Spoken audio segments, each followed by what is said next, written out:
Apparently, there are some Republican senators who do not think that Donald Trump's choice of JD Vance as his running mate was the smartest idea. And, of course, these Republicans spoke to the Hill this week, all on the condition of anonymity, to voice their concerns about how bad JD Vance is for the Trump campaign ticket.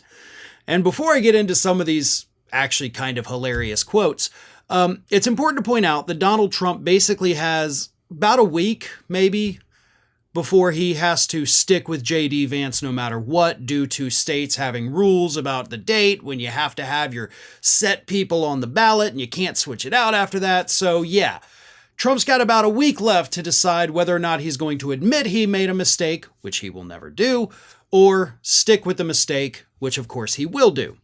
But here is what some Republicans in the Senate and in the House have to say about this pick.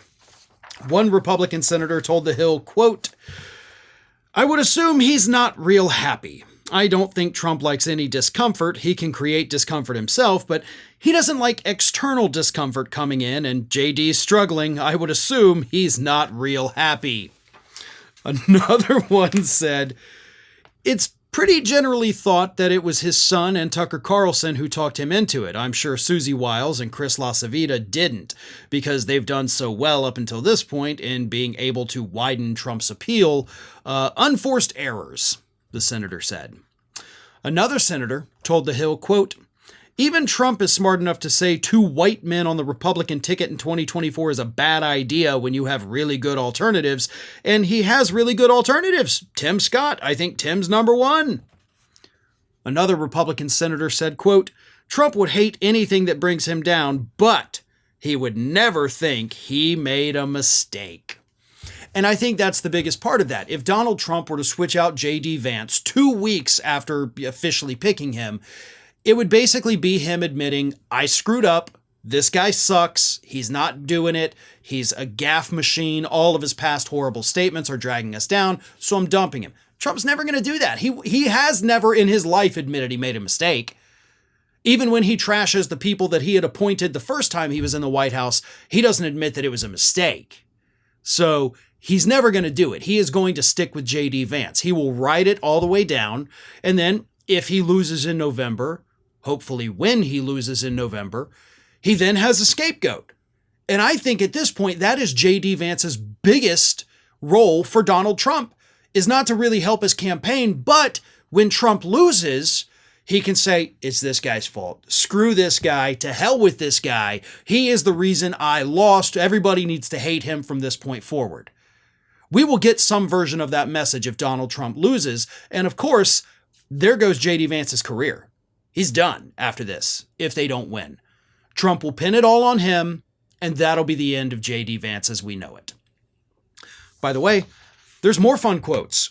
Another Republican senator said, "Youth has benefit, but experience matters too. More than 2 years.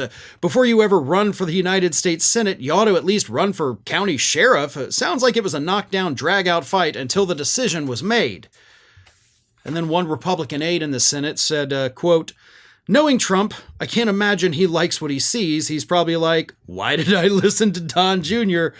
It was a very confident and cocky pick." Indeed it was. But as the campaign has made clear, look, they picked JD Vance because they thought it would rile up the base. They thought they'd have an attack dog to go after Biden. Then when Biden dropped out, everything changed, and suddenly Vance went from attack dog to massive liability. But again, Trump will never admit he made a mistake, and so he is stuck with this blithering idiot as his running mate.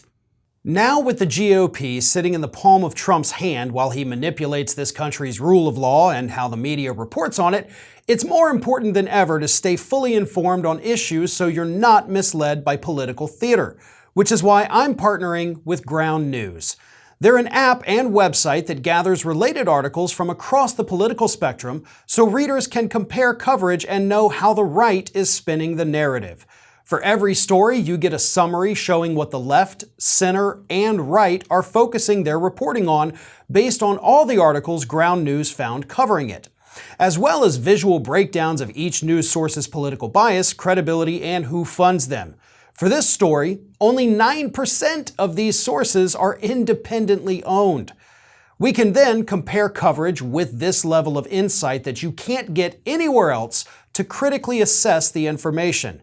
In a world where Trump is explicitly telling us he'll milk his attempted assassination to get out of crimes, I think it's extremely important we know the narrative spreading in the conservative media bubble.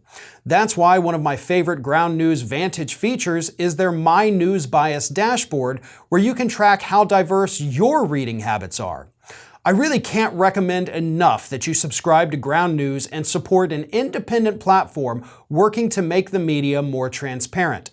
Go to www.ground.news/ROF or scan my QR code to save 40% on the same unlimited access Vantage plan that I use.